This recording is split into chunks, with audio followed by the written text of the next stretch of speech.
Animal hoarding is causing a problem for rescue groups in Rutherford County. They're struggling to deal with an overwhelming number of underfed horses and cattle. For the past few years, the animals have multiplied by the dozens on an elderly couple's farm. News 13's Emma Wright joins us. How many animals are we talking about, Emma? We're talking about 127 horses, more than 50 cattle, and a dozen small dogs. Hundreds of horses for as far as the eye can see. It's kind of overwhelming. It doesn't take long for a small problem to turn into a big one. The animals are piling up in pastures in Rutherford and McDowell counties. The land, owned by a couple in their 80s, has become a breeding ground. Dolores Hanser of Paws Ranch Equine Rescue says this was once a thriving farm.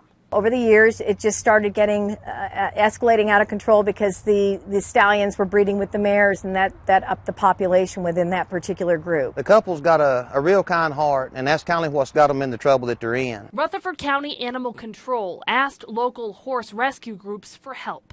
For the past 6 months, they've been trying to nurse the animals back to health. Even with voluntary veterinary care from NC State, the cost is adding up. It costs us close to $5,000 just to gild them and not feed them.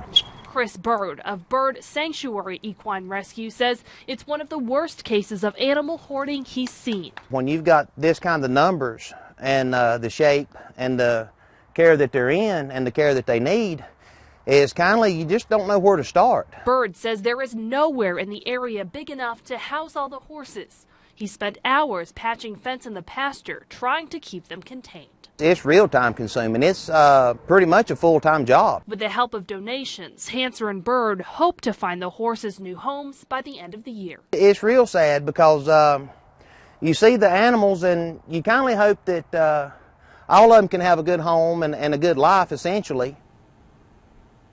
The rescue groups say they're in need of feed and money, and you can find more information about how to help on WLOS.com.